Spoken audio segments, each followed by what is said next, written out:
नमस्कार मित्रांनो आपल्या भारत देशाला स्वातंत्र्य मिळवून देण्यासाठी अनेक क्रांतिवीरांनी बलिदान दिले. अशाच क्रांतिवीरांचा आपण इतिहास बघतोय.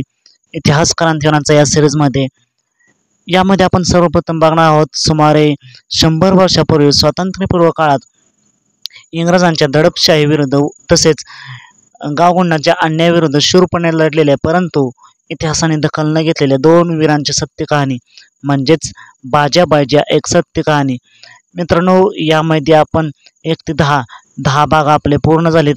तर नक्कीच आपल्या चॅनलवरती प्लेलिस्ट आहे, तिथे जाऊन तुम्ही भाग 1 ते 10 पाहू शकता.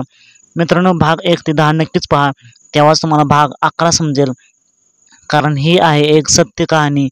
नक्कीच तुम्ही भाग 1 ते 9 पहा आणि आज होणारा भाग 1 ते 10 पहा आणि आज होणारा भाग 11 शेवट पण नक्की बघा. आणि आपला इतिहास जगासमोर मांडण्यासाठी प्लेलिस्ट जास्तीत जास्त शेअर करा. मित्रांनो, भाग 10 पूर्ण झालेत आणि आज आपण बघतोय भाग 11. भारताचे पहिले आद्य क्रांतिकारक राजे उमाजी नाईक यांना वंदन करून भाग 11ला सुरुवात करूया. त्यांनी बरोबर आणलेल्या बाटलीत वाण्याच्या दुकानातून तेल घेतले व धनवडेवाडीच्या दिशेने रस्ता चालू लागली. साधारण 11 वाजता सर्वजण वाडी बाहेरच्या सेवागिरीच्या मठाजवळ पोचले. पोरांनी मठात जाऊन सेवागिरीच्या फोटोला गुलाल वाहिला, तसेच बरोबर आणलेला नारळ फोडला व धुनीचे दर्शन घेऊन ती बाहेर येऊन मठाशेजारच्या आंब्याच्या झाडाखाली सावलीत विसावली. बरोबर 12 वाजता धनवडेवाडीची मुंबईकर मंडळी मठात येऊन गोळा झाली. त्यांनी सेवागिरी महाराजांच्या फोटोला गुलाल व फुले वाहून आरती केली व जमलेल्या सगळ्या मंडळींना भंडाऱ्याच्या प्रसादासाठी पंगत धरून बसण्यास सांगितले. फाडासाठी आलेली सर्व मंडळी पंगत धरून बसली. त्यांना गावकऱ्यांनी पत्रावळी व द्रोण अंथरली. शिरा भात आमटीचा प्रसाद सर्वांना पोटभर खाऊ घातला. पंगत उठल्यावर सर्वजण बाजूच्या आंब्याच्या झाडाखाली जाऊन सावलीत कलंडली. दुपारचे 3 वाजायला आल्यावर वाडीतील वस्ताद मंडळी मठासमोर जमा झाली व त्यांनी मठाशेजारच्या वावरात खोऱ्याने माती उकरून गोलाकार आखाडा तयार केला व बरोबर 4 वाजता गुरुवाने आखाड्यात शिंग फुंकले. सगळे पैलवान मंडळी व बघे लोक आखाड्याभोवती गोलाकार जमून बसले.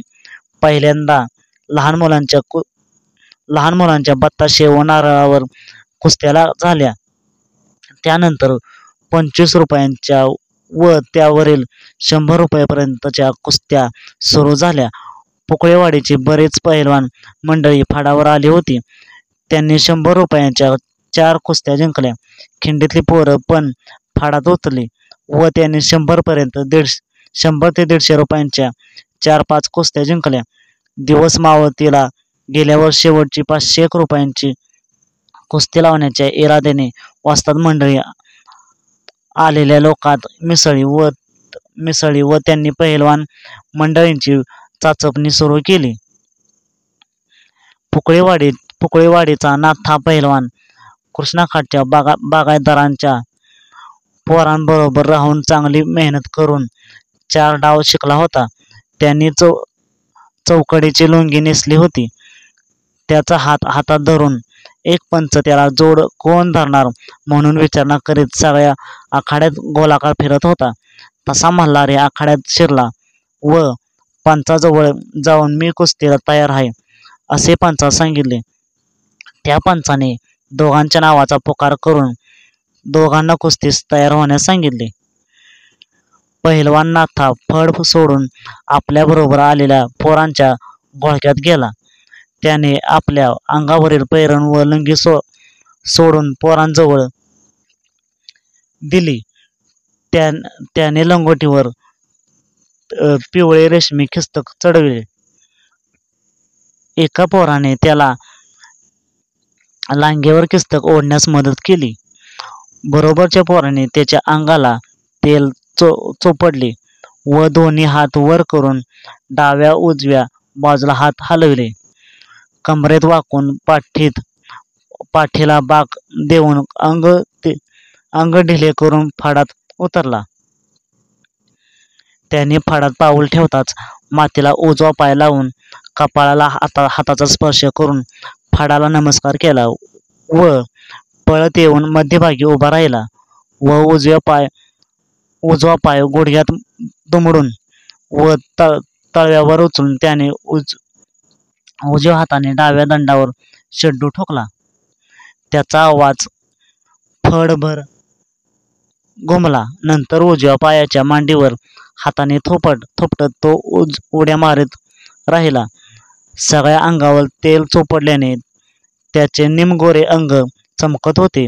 इकडे मल्हारीने पण आपल्या पोरात जाऊन कपडे काढली व लंगोटावर निळ्या रंगाचे मारुतीचे चित्र असलेले किस्तक कपाळाला लावून चढविले. दोन्ही हाताने किस्तक घट्ट चढवून रेशमी गोंड्याच्या नाड्या त्याने आवळून बांधल्या.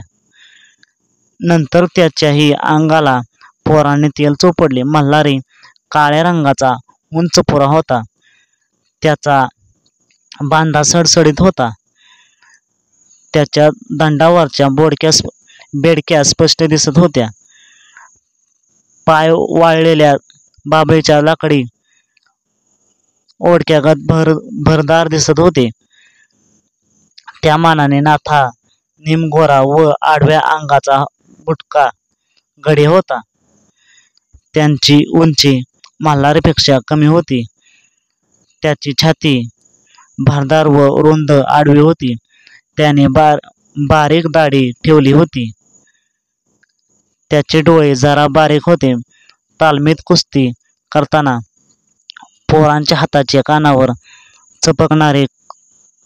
चपकारे खाऊन त्याच्या दोन्ही कानाची भजी झाल्याचे स्पष्ट दिसत होते.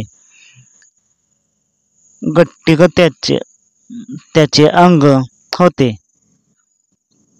मल्हारीने फाडात पाय ठेवण्यापूर्वी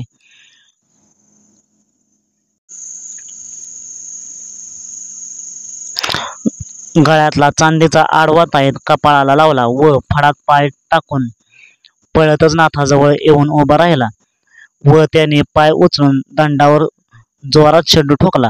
त्याचाही आवाज फडभर घुमला.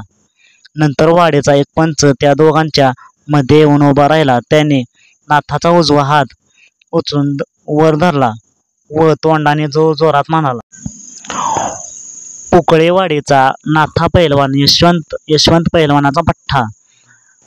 असे म्हणून नाथाचा हात खाली घेऊन मल्हारीचा डावा हात वर उंच करीत मल्हारी पैलवान बाजीनानाचा पठ्ठा असे म्हणून त्याचा हात सोडून कुस्तीला सुरुवात करण्यास सांगितले.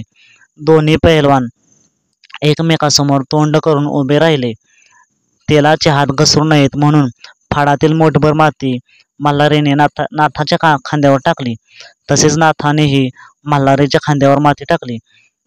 नंतर त्यांनी थोडी माती हातावर ठेवून एकमेकाच्या हातावर ठेवली व कपाळाला हात लावून एकमेकांची सलामी स्वीकारली व पाय ताणून पवित्रा घेतला. नंतर त्यांनी थोडी माती हातावर घेऊन एकमेकाच्या हातावर ठेवली. नंतर त्यांनी खाली कमरेत वाकून एकमेकाच्या नजरेला नजर मिळवली व दोघा जणांनी एकमेकाच्या हाताचे पंजे पकडून झटपट करू लागले. नंतर नाथाने मल्हारीचा उजवा हात डाव्या हाताने पकडून डोक्याला भिडवले. मित्रांनो, हा होता भाग 11. याच्या आधी आपण भाग 1 ते 10 बघितले. नक्कीच प्लेलिस्ट मध्ये जाऊन भाग 1 ते 10 पाहू शकता आणि प्लेलिस्ट जास्तीत जास्त शेअर करा आणि आपला भाग जास्तीत जास्त जणांपर्यंत पोहोचवा. आपण बघतो इतिहास क्रांतिवीरांचा बाज्या एक सत्य कहाणी.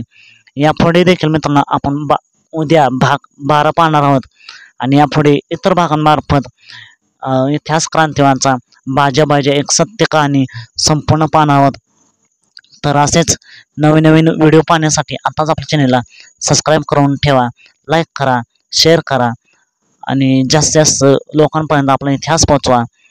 नक्कीच आपण इतर क्रांतिवीरांनी देखील आपल्या भारतासाठी बलिदान दिले त्या सर्वच क्रांतिकारांचा आपण इतिहास बघणार आहोत.